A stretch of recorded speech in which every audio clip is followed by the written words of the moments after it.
தேவ சமூகத்தில் உங்களுடைய ஆவி சரியாக இல்லைன்னா அது ரொம்ப கஷ்டம்தான். மாறாவை போல் கசப்பான ஆவிகள், அசுத்த ஆவிகள் உங்களிடத்தில் இருக்கும் என்று சொன்னால் நீங்கள் என்ன பண்ணிட முடியாது, இந்த வனாந்தரத்தை தாண்டி அடுத்ததுக்கு போயிட முடியாது. இன்னைக்கு அநேகருடைய ஆவி செத்து போய் உட்கார்ந்துருக்கு இல்லையா? மாம்சம் மேலோங்கி நிற்பதனால ஆவி என்ன ஆயிடுச்சு, இங்க கசப்பாகி போய் உட்கார்ந்துருக்கு. இந்த கசப்பான ஆவியை மாத்தணும், கசப்பான தண்ணியை மாத்தணும்னு முடிவு பண்ற போது தேவன் ஒரு மரத்தை கொடுக்கிறார். பாருங்க, நீங்கள் வெறுமனே ஞானஸ்தானம் பெற்றால் மட்டும் நீங்கள் தேவனுடைய பிள்ளை இல்லை. ஞானஸ்தானம் பெறுவது என்பதே ஒரு மரத்தோடு இணைக்கப்படுவதுதான். ஞானஸ்தானம் பெறுவது என்பதே ஒரு மரத்தோடு இணைக்கப்படுவதுதான். ஒலிவோ மரமும் காத்தொலிவோ மரமும் இணைக்கப்படக்கூடிய ஒரு ப்ராசஸ்க்கு பேர் தான் ஞானஸ்தானம். தண்ணீர முன்பது என்பது ஜலத்தினால் ஞானஸ்தானம். ஆனால் ஆவியினால் உங்களுக்கு என்ன தேவைப்படுது, ஒரு ஞானஸ்தானம் தேவைப்படுது. நம்மால் ஆவியில ஞானஸ்தானம் பெற்றுட்டாலே அவன் இஸ்ரவேலை குறித்து தான் சிந்திக்கணும். ஏன், நாம் ஆவிக்குரிய இஸ்ரவேலராக மாறணும். ஆவிக்குரிய இஸ்ரவேலராக மாறுகிற போது நம்ம எதை குறித்து சிந்திப்போம், இஸ்ரவேலின் தேவன் யாருன்னு சிந்திப்போம். இஸ்ரவேல் எங்கேயாவது இயேசு இயேசுன்னு கூப்பிட்டு நீங்க பாத்தீங்களா? இன்னைக்கு வரைக்கும் கூப்பிட மாட்டீங்க. ஒருவேளை நாளைக்கு கூப்பிட்டு அதை பரிசீலனிக்கலாம். ஆனா இன்னைக்கு வரைக்கும் அவன் கூப்பிடல. இன்னைக்கு வரைக்கும் அவன் கூப்பிடுறது யா என்கிற தேவனை அவன் ஆராதித்துக் கொண்டிருக்கிறான். நீங்களும் நானும் கூட தெரிஞ்சும் தெரியாம அல்லேலூயா என்று சொல்லி, யாவுக்கு மகிமை என்று சொல்லி ஆராதிக்கிறோம். ஆனா அதை தாண்டி என்ன பண்றது இல்ல, வரதில்லை. இந்த யா என்கிற நாமத்தினிடத்துல பயபக்தி இருக்க மாட்டேங்குது. மனிதன் கொடுத்த நாமங்கள் இல்ல. இயேசுன்னு சொன்னா வாய் நிறைய வந்துருது, இயேசு சந்தோஷமா வருது. ஜீசஸ் சொல்லும் போது இன்னும் ஒரு சந்தோஷமா வருது. ஏன், ஆங்கில மொழி இல்லையா வருது. ஆனால் யாஷுவா என்று சொல்லி அவருடைய உண்மையான பேரை உச்சரிக்க வாய் வர மாட்டேங்குது. அதுக்கு 1000 அறிவு நடுவில் வருது. 1000 அறிவு படிச்சவன் எல்லாம் அங்கதான் வந்துடுறான். எங்களுக்கு என்ன புக்கு கொடுக்கப்பட்டுச்சு, அப்படியே உன்னை கூப்பிட்டு பரலோகத்தை கூப்பிட்டு கையில கொடுத்து விட்டாரா, நீ தமிழ் பைபிளை எடுத்துக்கன்னு? அப்படி இல்லை இல்லையா? அதே தமிழ் பைபிள்ல முதல் பக்கத்தில் என்ன கொடுக்கப்பட்டுச்சு, இது எபிரேயத்திலிருந்து மொழிபெயர்க்கப்பட்டதுன்னு கொடுத்திருக்கு.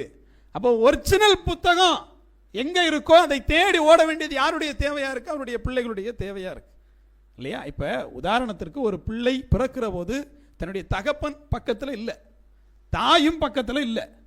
இப்ப அவன் என்ன பண்ணணும், தன்னுடைய தகப்பனுடைய பேரை கண்டுபிடிக்கணும்னா அதுக்கு அவன் ஒரு பாடு படணுமா இல்லையா?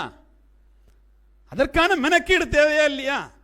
பக்கத்து வீட்டுக்காரன் சொன்னா ராமுக்கு பிறந்த, எதிர்த்த வீட்டுக்காரன் சொன்னா சோமுக்கு பிறந்தேனா, ராமுக்கும் சோமுக்கும் தான் நான் பிறந்தேன் நான் நம்ப முடியாது. நான் யாருக்கு பிறந்தேங்கிறத நான் கண்டுபிடிக்க வேண்டிய தேவை இருக்கு.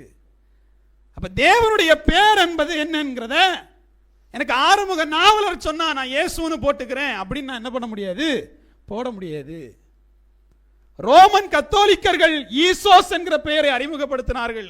அதிலிருந்து ஜீசஸ் பிறந்துச்சு. அதனால நான் ஈசோஸ்ன்னு சொல்லிக்கிறேன், ஜீசஸ்ன்னு சொல்லிக்கிறேன் நம்ம வச்சுக்க முடியாது. ஏன்னா கடவுளுக்கு 3000 பேரை வச்சவன் முட்டா பைய, அப்பனுக்கு ஒரு பேர் தான் இருக்குன்னு நினைக்கிறவன் தான் அவன் மகனா இருப்பான். அப்ப என் அப்பாவுக்கு ஒரு பேர் தான் இருக்கும், 3000 பேர் இருக்காது.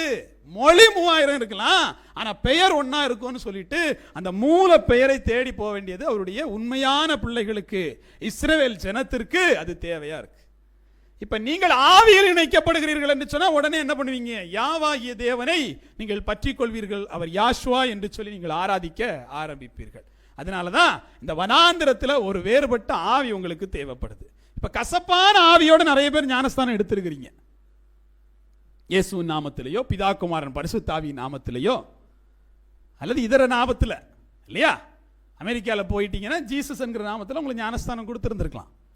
வெவ்வேறு நாடுகளில் இருக்கக்கூடியது போல உங்களுக்கு என்ன பண்ணிருக்கலாம், ஞானஸ்தானம் கொடுத்திருந்திருக்கலாம். ஆனா இங்க கேள்வி என்னன்னா, நீங்கள் வெறும் மாம்ச பிரகாரமாக தண்ணியினால் ஞானஸ்தானத்தை மட்டும் பெற்றீர்களா, இல்ல ஆவியின் ஊடாகவும் நீங்கள் ஞானஸ்தானம் பெற்றீர்களா? ஆவியினால் ஒரு ஞானஸ்தானம் உண்டு என்பதையே நாங்கள் அறியவில்லை என்று சொல்லி ஜனங்கள் சொல்றாங்க. உடனே அந்த ஜனங்களை கூட்டிட்டு போய் யாஷுவா மிஷனுடைய நாமத்தில் ஞானஸ்தானம் கொடுத்தார்கள் என்று சொல்லி வேதத்தில் குறிப்பிடப்படுது இல்லையா? யோவான் ஸ்நானகன் சொன்ன ஜலத்தினால் உள்ள ஞானஸ்தானத்தை தான் நாங்க பெற்றுக்கிட்டோம், ஆவியில் ஒரு ஞானஸ்தானம் உண்டுன்னே எங்களுக்கு தெரியாது. இங்க ஒரு பெருங்கூட்டம் ஆவியில் ஒரு ஞானஸ்தானம் உண்டு என்றே தெரியாது. வந்தியா தண்ணியில முக்கணும்னா பேப்டிசம் சர்டிபிகேட் கொடுத்தனா முடிஞ்சு போச்சு. தேவன் சர்டிபிகேட் இன்னும் கொடுக்கல. இங்க வந்த ஜனங்கள் எல்லாம் என்ன பண்றாங்க, ஆவி சரியில்லை என்பதை அறிந்து தேவன் ஒரு மரத்தை ஏற்படுத்துகிறார். அந்த மரத்தை எடுத்து தண்ணியில போட்ட உடனே அந்த தண்ணி என்ன செய்யுது? கொஞ்சம் கொஞ்சமா மாறுது. இதுவரைக்கும் நீங்க காட்டொலிவ மரமா இருந்திருக்கலாம், ஆனால் நீங்கள் ஒலிவ மரத்தோடு சேர்க்கப்படுகிற போது கொஞ்சம் கொஞ்சமா மாறணும். என்னெல்லாம் மாறணும்? குணாதிசயங்கள் மாறணும். கசப்பான வாழ்க்கையானது அது மதுரமாக மாறணும். இன்னைக்கு தேவனோடு ஒட்ட வச்ச பிற்பாடும் இங்க எதுவும் மாற மாட்டேங்குது. தேவ சமூகத்தில் ஒட்டி இருக்கிறோம், அவருடைய நாமத்தை தரிப்பிச்சிருக்கிறார், ஆவியினாலும் ஜலத்தினாலும் பிறந்திருக்கிறோம்னு சொல்லுறோம், ஆனால் வாழ்க்கையில் எந்த மாற்றமும் இல்லை. இப்ப முதலாவது இங்க என்ன மாற வேண்டியது இருக்கு? ஆவியில் ஒரு மாற்றம் தேவைப்படுது.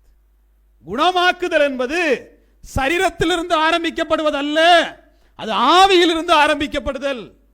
முதல்ல ஆவி சரியா இருந்தாதான் ஆத்ம சரியா இருக்கும், ஆத்ம சரியா இருந்தாதான் சரீரம் சரியா இருக்கும். ஒருத்தன் நோய்வாய்ப்படுறான், இது இவன் செய்த பாவமா அப்படின்னு கேள்வி வருது. இவன் செய்த பாவமா, இவன் பெற்றோர் செய்த பாவமா? அப்ப உங்களுக்கு நோய் எதுக்கு வருதா? நீங்க பாவம் செஞ்சாலும் நோய் வந்துருதுன்னு பைபிள் சொல்லுது. உங்கள் பெற்றோர் பாவம் செய்தாலும், உங்கள் முன்னோர் பாவம் செய்தாலும் உங்களுக்கு நோய் வந்துரும்னு சொல்லுது. அப்ப நோய்க்கு மருந்துங்கிறத வெளியே போடுறது இல்ல, உள்ளேந்து ரெடி பண்ணணும். எங்கேருந்து? ஆவியில் இருந்து.